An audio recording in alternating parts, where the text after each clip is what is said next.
Komyewo natera balungi abatumbudde mwe bali kubanga mutumbudde kansubire nti mukyalikkirira yonna gye musenzedde bo bannamateeka bawakanyiza eky'omulamuzi Musa Sekana okusalira pulezidenti w'ekibiina ky'abannamateeka Isaac Ssemakadde ekibonerezo kya kusibwa myaka 2 ku bigambibwa nti yamulebula ng'ayita ku mutimbagano. Okusinziira ku munnamateeka Friday Robert Kagolo ategeezezza nti omulamuzi Sekana tayinza kutuula mu musango ate ye kennyini gwavuna Ssemakadde gwayinza okuba nga tokategedde ye munnamateeka amanyiddwa nga Musa Sekana alagidde poliisi ekwate Ssemakadde emuggalira okumala emyaka wagindaba 2. So ekyo bannamateeka bala kibavuddeyo kubanga ate bawakanya nti amusalidde omusango ate ng'omusango gwamusalirako yaguzza ku ye oba kitegedde, so takkirizibwa mu mateeka kubanga asalira muntu musango singa kiba kikwata ku ye oba singa kiba kivunaanibwa ku ye. Weewaawo ye munnabyabufuzi Dr. Kizza Besigye asobodde okuba ng'alabikako mu maaso g'omulamuzi mu kkooti ya Buganda Road ne munne Samuel Lubega Mukaku. Wano nno omulamuzi wagenze mu maaso okuba ng'ate abategeereza nti wakuwa ensala ye ennaku z'omwezi nga 2 omwezi guno gwennyini ku misango egyo egibavunaanibwa omuli n'ogw'okkuma omuliro mu bantu. Bwe tuddako ku nsonga z'omugagga amanyiddwa nga Mohani Musisi Kiwanuka ng'ono ye nannyini Oscar Industries Limited ne companies endala eziwerako ddala nga 32. Omulamuzi agenze mu maaso okuba nga ate alangirira nti alina ekikyamu ku mutwe obwongo bwe tebulisitedde bulungi era nga bino byagenze mu maaso okuba nga ate bikakasibwa looya we. Wano nno omulamuzi wasinzidde okuba nga ate awa abaana be full control ey'ebintu bye omuli ezo companies engambye 32 ogatteko n'ebyobugagga ebiwerako ddala 46. Wabula nga kino kyaddiridde oluvannyuma lw'okusika omuguwa okubaddengawo mu famire ye, ng'okusika omuguwa kuno kuli wakati we, abaana be, maama waabwe gattako n'ab'eŋŋanda nga bonna baagala ku byabugagga bino. Mukyala we yaliko finance minister era nga yamanyiddwa nga Maria Kiwanuka, wabula ng'ono kigambibwa nti yali ayagala kutekinga full control of everything byonna ebiri nga ate biri mu mikono gye. Naye okusinziira ku mulamuzi nga wagenze maaso okuba nga ate akirambika control bagiwadde ki? Bagiwadde baana, tebataddeeko maama, tebataddeeko baŋŋanda oba okiwulidde. So embeera y'ebyensimbi oba ey'ebyenfuna awo wetutuusa. Ate nga ye agenda okukwatira ekibiina kya FDC oba akikwatidde bendera mu kalulu k'okuba nga ate bajjuzaawo omubaka wa Parliament anaakiikira abantu b'e Kawempe South omukulu amanyiddwa nga Khalifa Aganaga. Yagenze maaso okuba nga ate awuniikiriza bangi okuba nti tamanyi bantu bagenda kukiikirira oba ba South oba ba North era nga ye bw'ati bwe yategeezezza. Bange bannange balamusizza mwenna abayimbi mwenna mu biti byammwe byonna MP2B Kawempe South nsanyusa okubalaba. Abayimbi mwenna mu biti byammwe byonna MP2B Kawempe South nsanyusa okubalaba. Yamanyi agenda kukiikira ba Kawempe South so nga ate ayagala kwesimbawo oba yeesimbyewo ku side ya Kawempe North.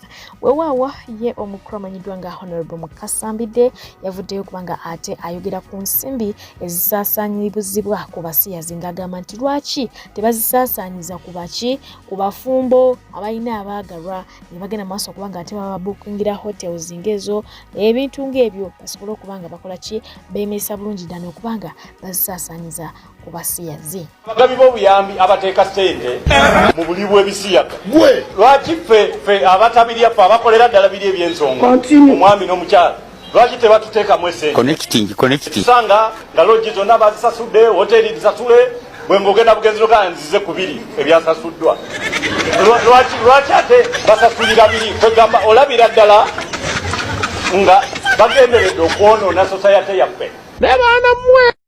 Byebyo nno naye nga ye omukulu amanyiddwa nga MC Katse yavuddeyo n'agamba nti singa yali asayininga contracts n'abantu abo be yali ataddeko ettaffaali omuli abayimbi omuli ba DJ omuli ba MCs omuli ba dancers nga munnange ekintu kino kivaamu ku kasente ku sayidi ye ng'ogatteko n'obudde bw'aba bataddemu agamba nti yandibadde nga w'amaanyi nnyo ng'asinga ne record label wano mu ggwanga lyattu Uganda. Mu bufunze kyagezaako otegeeza nti abantu HK ekyo baakutteko mu industry bayitirivu naye abasinga yabawanga bwebudde bwe ate tebamusasulanga. So mu mbeera eyo ye bw'atyo bw'ategeezezza. Omukulu amanyiddwa nga Mudra yavuddeyo n'asakira omukulu amanyiddwa nga Hozambe. Jjukira nti Hozambe yaleeta akayimba ka Hozambe Shifura. Yes, ne bakakola remix n'omukulu ono wabula yavuddeyo n'agamba nti Hozambe lwali oluyimba olwakyaka ne lutunda ne lusukka leki ne borders ne lugenda mu nsi endala zonna ne zirutegeera naye terwasobola wadde okuwangulayo ka Uncle Eddie wadde akamu. Newe njogere essaawa tetwali wadde n'omu akola ki alunyega. N'agamba abantu betuyimbira bakoowa mangu kye namaze okulaba ebintu bikola ki tebiwangaala. So ng'ate ye Winnie Nwagi ne management ye bavuddeyo bati bagenda maaso okubanga ate bategeeza nti olugambo olubadde lubazungako oba lubazunzibwako nti Winnie Nwagi yavudde mu Swangs Avenue ne mwana munezi amanyiddwa nga Elijah Kitaka nti lufu bwe fufulu lufu bo bakyaliyo era bakyakakkalabiza ddala egyabwe. Ate ye omukulu amanyiddwa nga Red Banton yavuddeyo bw'atyo n'akola ekiraamo n'ategeeza nti bw'abanga afudde temukaaba ye tayagala kulaba bantu bamukaabira ng'afudde wabula muteekewo buteesinguliko abantu bagulike paka budde kola ki kukya kuzina buzinyi naye nga ye bwana mulezi amanyiddwa nga Dax Vibes avuddeyo n'ategeeza eggwanga nti target ye yakubanga ate ali ku international level ndowooza music omulaba ayimba n'atabulamu ekingere n'ateekamu ekingere so agamba target ye yakubeera nga akiikira Uganda ku international level ate nga tekijja kukomaawo ayagala abayimbi bali erimwe bemutya omusoga bayita ababedde babeere nga ate benyini be bamunoonya so si ye kukola ki kubanoonya bamunoonye nga bamusaba ki zi collaborations weewaawa waliwo omukyala avuddeyo yes ku mukutu gwaffe guli ogwa TikTok omukyala ono n'atuula mu kayimba nga akayimba kano kayimbibwa naye nga koogera ku bataata bataagala kuweerera ki baana wamu n'okulabirira ng'ogwabwe gwali gwakola ki kudonatinga spams. Kakati no munange omuntu gw'abadde ayogerako si mulala ye musajja mukulu amanyiddwa nga Ssaalongo Jingo akatandika butandisi gwayogerako era nga abaana bagenze maaso ga bono si Ssaalongo n'avaayo n'abakakasa nti yooyo gwe mumanyi obulungi ayogera firimu zammwe yanzaalamu naye kirabika nze owange kyana si mwana kuba alina baakola ki balabira naye owange yakola ki yamwesamba ate ng'omwana amwetaaga. Olunaku lw'eggulo nakoze vidiyo kwenzije komenti eno bwedda abasinga mu comment section bambuuza oyo si ye VJ Jingo weeka jansi yeye yoyo teri mulala yeye era bwedda abasinga bambuuza lwaki omupositinze mukubire mwogere sirina kyesaakola era sirina kyesikola ate talina kyatamanyi era naye akimmanyi ayinamu abaana n'ebyana munnange yoyo teri mulala. Olunaku lw'eggulo nakoze vidiyo kwenzije komenti eno bwedda abasinga mu comment section omuyimbi atengera Honorable Geoffrey Rutaya bw'ati bwe yalabise oba bw'alabise ekiro kya leero ne mukyala we Irene Namatovu nga basanyusa abawagizi baabwe weewaawa Rema Namakula n'omwagalwa we bagambye nti ffe Valentine ejja tusanga eno wa Geoffrey Rutaya n'omukulu amanyiddwa nga Mesa Kisemakula talutumidde mwana bw'ati yakoze ki yasitukiddemu era nga y'omu kwabo ababadde ku mwanjo. Tukimanyi bulungi nnyo nti ababiri bano baatuuka mu kawa akaseera ne baawukana naye munange Mukama n'amala n'akola ki n'abazza kati bali bati okitegeera weewaawa ye Shakibu alina caption gy'avuddeyo kubanga ate atuwandikira ku lunaku lw'abaagalana atugambye nti okubeera single ku Valentine kisingako okubanga ate olina patana omukyamu oba atali mutuufu. Weewaawa waliwo maama ye agambye nti abaana be abalongo be ba Valentine ye oba okitegeera era nga kuno kuliko kato kuliko ne babirye wabulanga babirye agenze maaso okubanga ate yeewunyisa abangi nga mazzi era ng'okusinziira ku maama ono yazimbira bulungi omwana we ono n'abaako wakola ki wamuteeka. Bono gwe nkwasa ekimuli ye mwana wange omulongo waswa abaana bange bombi bendooza okubeera Valentine yange ey'olunaku. Bono gwe nkwasa ekimuli ye waswa bono gwe nkwasa ekimuli obudde buno ye Nakato be ba Valentine ab'olunaku olwaleero.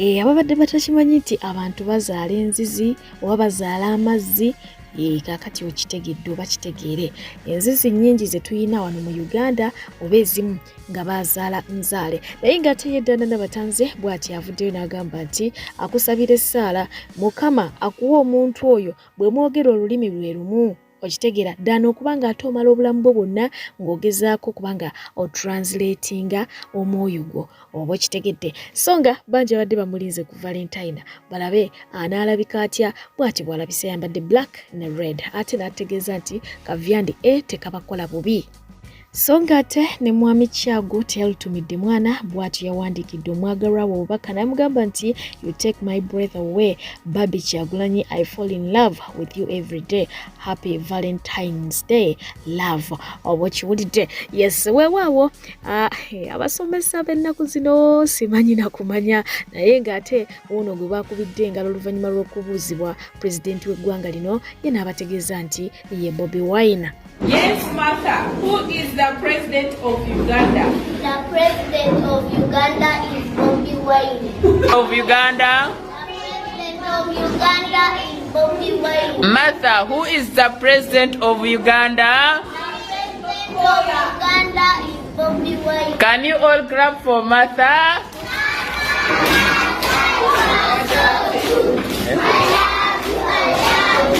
Mama Kyagulanyi Jjinja. Banange kitegeeza goli futsojja waffe weeyo w'amaanyi nnyo. Badde muleetedde n'akamuli. Valentine ya Uganda. Banange. Nambeemu mutima gwange. Ngaasubiddwa nnyo. Namusobola okamutwalira. Kali kampe banange kamutwalire. Ye Valentine ya Uganda. Banange. Wow. Kambeddemu ne perfume. Ngenda kamutuusaako mutabani wange oyo pulezidenti ye Valentine ya Uganda ate ye nambeemu mu mutima gwange kubanga ye munonozi waffe w'eggwanga amina yagenda okutuyambako essente ziddemuko valyo kubanga bannange natuuse mulago baŋŋambe emiliyoni 6 okumwongoza amagulu naye nga sirinaamu wadde miliyoni naye nga nkola okuva ku Monday paka lwamukaaga olwesande negenda nsaba naye embeera mbisire ziri mu valyo kati essuubire nena tulitadde ku ono pulezidenti wa wano state house yawano kereddemu ku makya ku state house eno era nga musabira mikisa ono omwana Katonda amuwa omukisa amina kubanga ye muntu w'abantu yantuusizzaako wano sente kyasobola kuddamu valyo okugira nga pulezidenti ate mupya agenda otuddizaamu omutwalo gufuuka omuki omutwalo emiliyoni ebe ng'ezitowa nnyo ng'ezitowa nnyo ng'eyasookawo nga pulezidenti Museveni nga yakayida sente dedaalimu amakulu omutwalo nga mutwalo ng'olukumi naye essaawa zino kebe miliyoni terimu kale munange obubaka ngenda butuusa ku pulezidenti bulungi n'akamuli ngenda akamuli kamuwe omugambe mwagaza Valentine ennungi era kangakwase shifula akatwalire ddala ku meeza ya pulezidenti bw'anaakasangawo ajja kitegeera nti okamuleetedde okuba dinda ogwo gwe mukwano abantu gwe bamulinako oba kitegedde oyo avudde lugendo azze n'akamuli akamuleetedde naye nga ye chicken oluvannyuma lwa Sheila Price okuba nga ate avaayo n'ayogera ku ebyo ebyamutuukako oba ebyabatuukako ne chicken avuddeyo era naye n'atulaga ku katambi n'atunnyonnyola naki ekyamuliko. Sheila Price yatugambye nti ye ennyumba ye baagirumba ne bagikumako omuliro ekitanda kye n'akitulaga nga bwe baakyokya gattako n'okuweebwa obutwa wabula ate chicken atutegeezezza nti baali baagala kumuttira mu mmotoka era emmotoka gye yalimu bagitomera bubi nnyo. Sheila Price yabagambye nti nno bankuba embooko abasinga ne mugamba ye ate bamukubira kiso kyatandika bwe kiti. Mujjukira video eno gye napostinga ne bagamba nti nno ngudde ku accident ebiseera bye nali nvuga maka 2 grand munange nali nva nansana eyo ebbala bagiyita kateero kino kyo sigenda kulimba njogera out of experience nabagamba nfunye accident ne temwamanya accident evudde kuki nze nali simanyi nti bino ebintu byetukola nze ne Sheila Price binyigiriza abantu bangi naye simanyi nze bwenvaayo nempa olugambo nti something has happened nenchuwa nga sina na side gye ndiko nali simanyi nti kikosa abantu bangi munnange ne munaye abantu bangi banyiiga ate bwe nali nkyakola biri video byange by'ekisiru temwaninaako buzibu ne bamwalaba nga nkyusiza muko content ate ne mufuuka bazibu nnyo munnange emmotoka yangoba yali kyali kika kya Wish nengoba okuva Katero Bba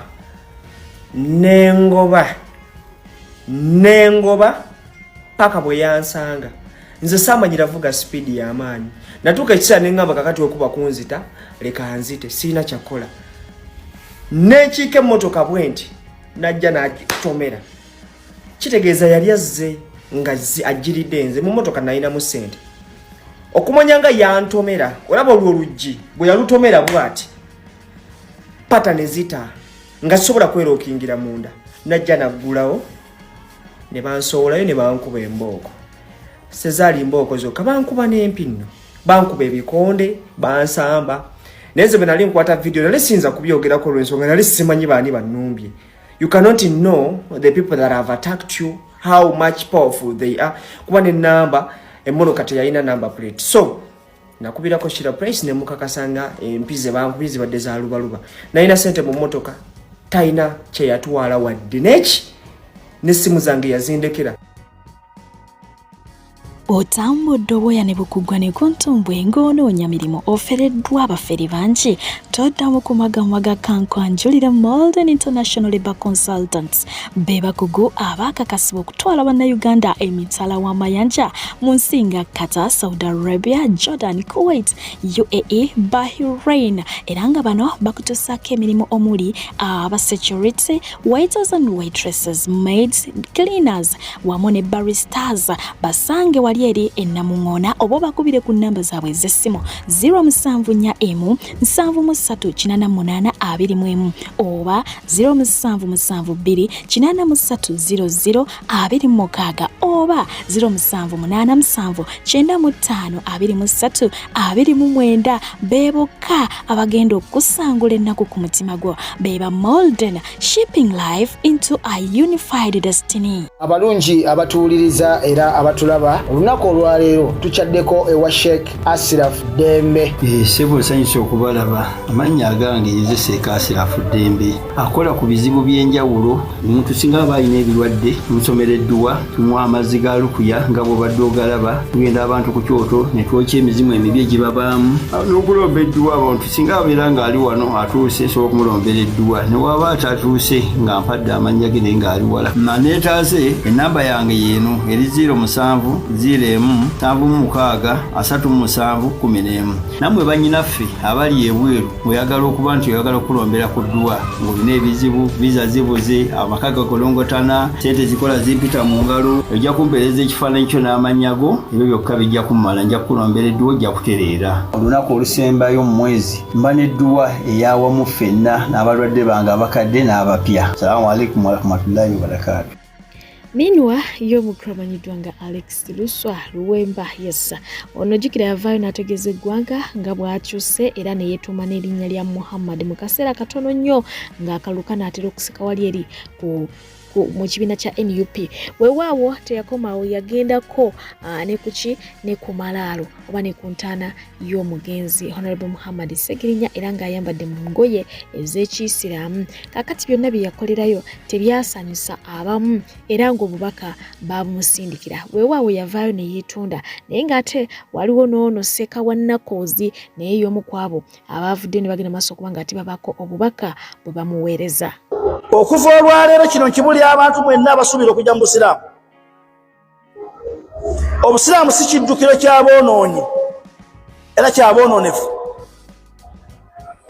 Omuntu najja n'ayingira obusiraamu ennaku 5 n'ayambala enkoofiira oba n'ayambala ekkanzu n'ateeka amafuta mu mmotoka n'agivuga ogijja e Kampala Kawempe n'agitwala Masaka Kaddugala n'agenda asaba amalaalo ga Segirinya Muhammad omuntu amaze omwezi omulamba mu kabuli n'amugamba togeza ne weebaka togeza n'ofa n'otafaayo nze nkomyewo ŋŋenda kulwanirira ekifo kyo naawe teweebaka olina okubeera omuzuukufu osobole okumaliriza projects ze waleka otandise naye nga gwayogera naye ali muki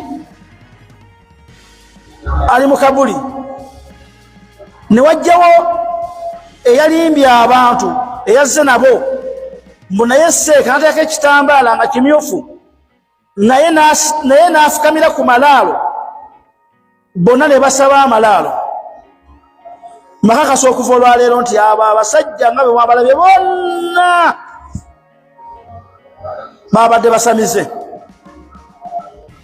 era mu busamize bwabwe bubi nnyo obuyita ne kalinzi kaliinu y'omuntu eyafa gwe bayita omuzimu gujje gwetabe mu nsonga z'abantu abalamu era balina ekitendo ky'obulogo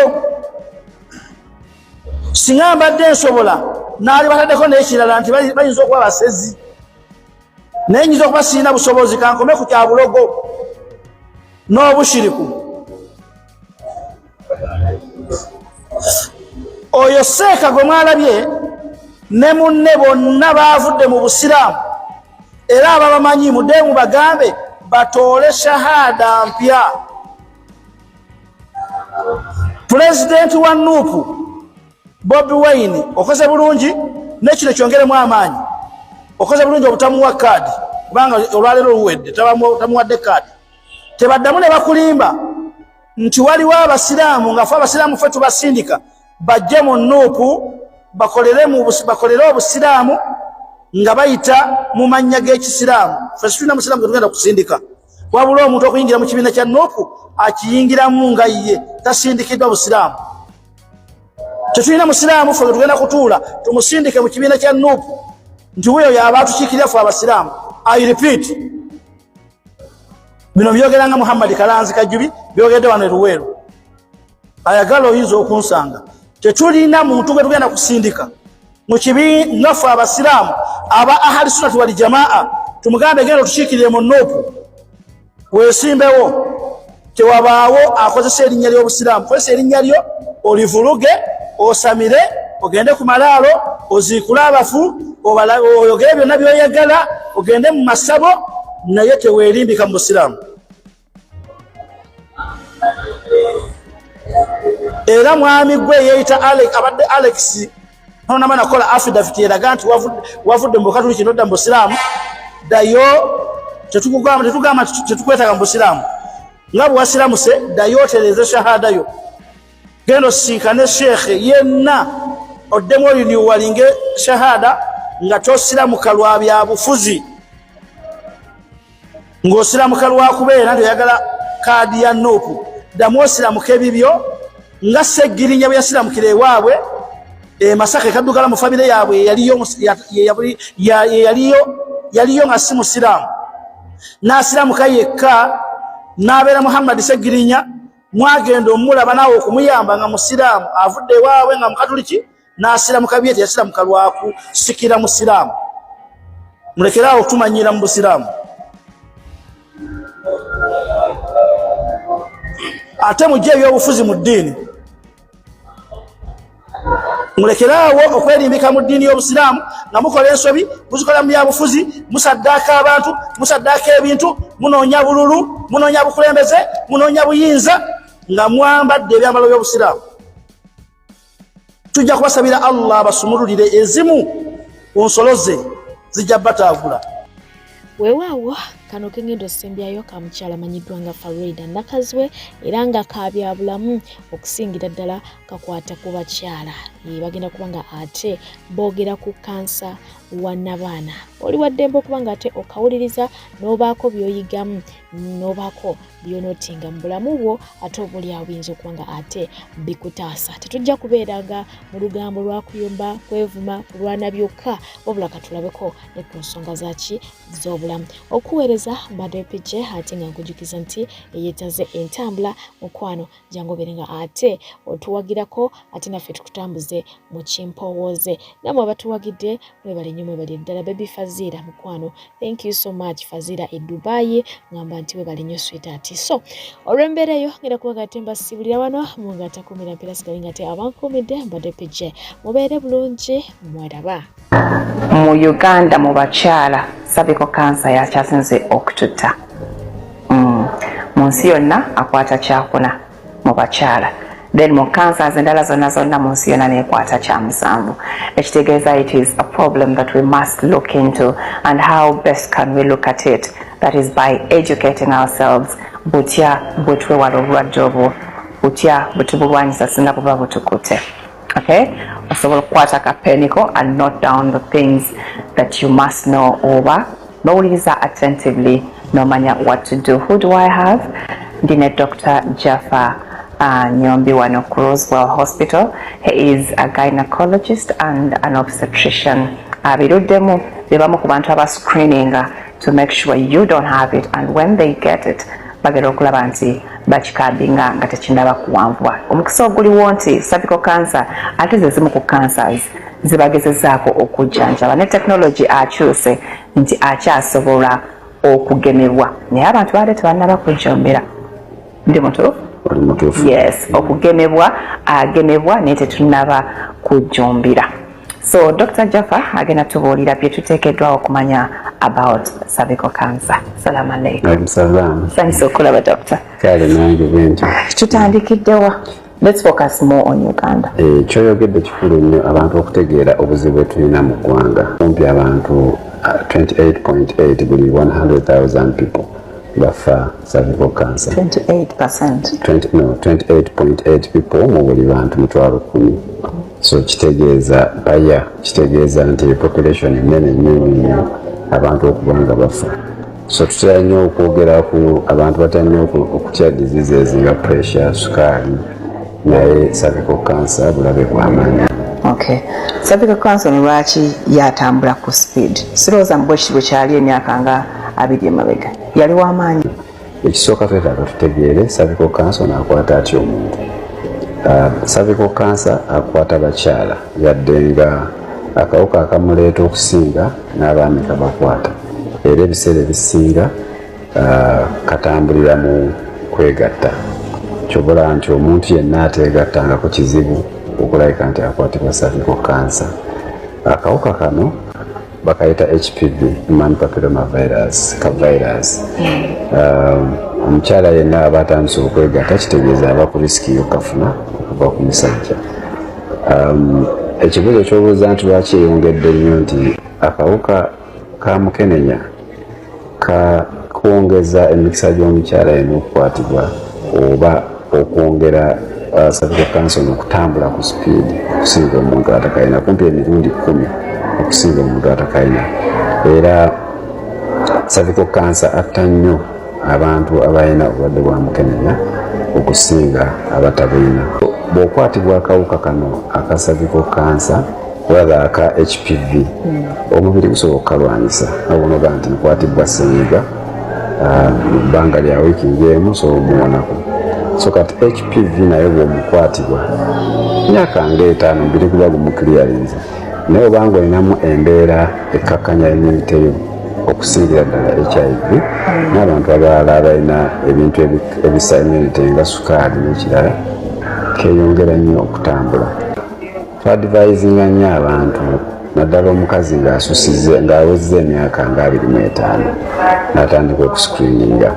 Kati okuscreeninga kwaffe kwabika bibiri. Tuyinza okuscreeninga okulaba oba akawuka kano okayina, oba cells ez'omumagwa n'abaana zitandise okubeera affected n'akawuka kano, kye tuyita precancerous stage, nti oyinza okuba nako ne katandika okuleetawo enkyukakyuka naye nga tekannafuuka kansa.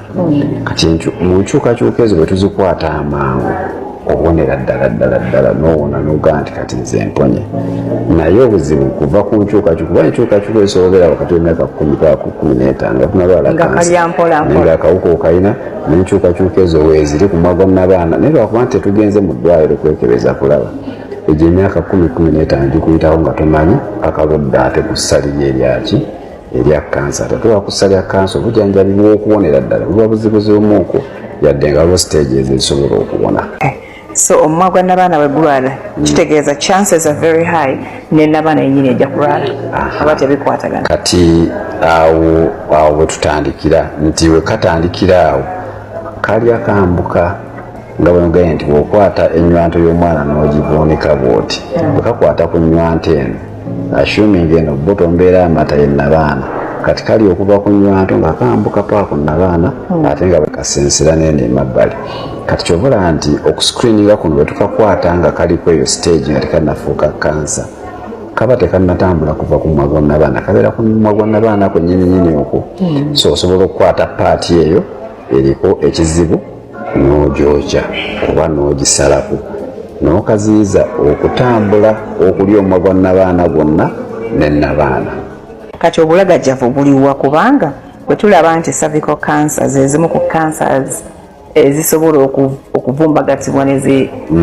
neziwona kati lwaki zeeyongera okutta abantu nga Uganda oba n'ensi endala ezaffe oba ojja kwegendereza nga tukwata kyakubiri mu East Africa Tanzania yetusinga okuba ne keesi za cervical cancer naye tetunnabakola kimala nga bannayuganda okutegeeza abantu nti cervical cancer naakemebwa ekisooka kyennyini abantu balina bias ku kugema ekyokubiri abantu tebakimanyi nti mba n'omwana wange omuwala kuva ku myaka 9 n'okweyongereko myaka 14 waliwo eddagala erigema kubanga buli kujjanjaba kwonna kusooka na kuziyiza bwe tunaba twenyigidde nnyo mu kugema ojagenda okulaba nga uptake ya vaccination mu Uganda tennaba kuba na 10% bawala abato ntera nnyo okulaba bawala otambula nabo baagala nnyo simanyi oba wabagemesa naye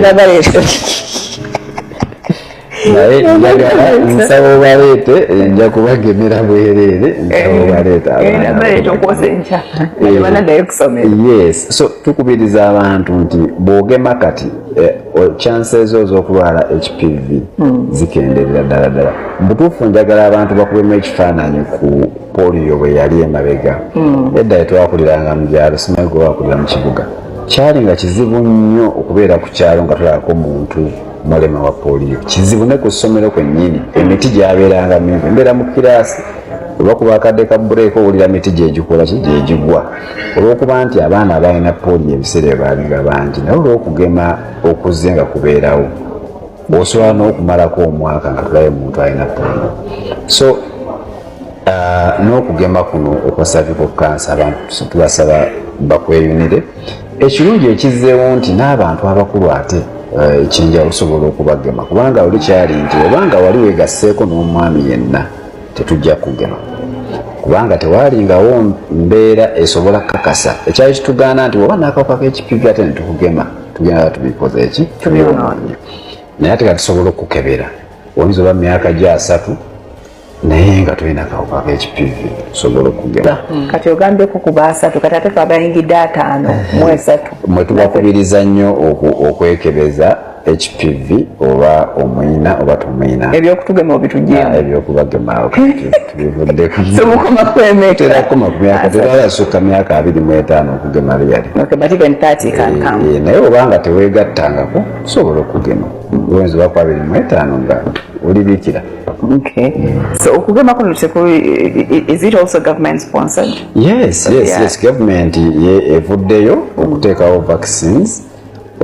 vaccines ezigema HPV vaccines zino osobola zifuna mu doozi 2 oluusi 3 naye ate waliwo ne vaccines ezigira mu doozi emu ezo government ziprovidinga ziri commercial osobola okugigula n'ogenda mu ddwaliro ne bakuba empisa eyo emu emala so ate kubanga edda twalabanga cervical cancer mu bakyala bakulu naye katuna na rekodi z'abaana myaka 25 nga balina cervical cancer kubanga beegatta mangu kuba beegatta mangu kubanga abaana balina ekiseera baazaalibwanga ennyo ne HIV kitegeera so kati oba ne HIV ate ne HPV ogenda okulaba cervical cancer kutte mangu so engeri okwegadanga oba okwegatta gye kuli okungi ebiseera bino abantu balyettanidde nnyo okwekebeza akawuka ebintu ebimu ebitiisa abantu okujja mu ddwaliro kakati ngende neyambulira omusawo mpuliranga ali omulamu kyoluusi abamu bakwatibwamuko ku nsonyi tubagamba nti tusobola okulagira n'ogenda nebajjako sanka nga gyetuleetera. Wow. Kale, thank you so much, Dr. Jaffa.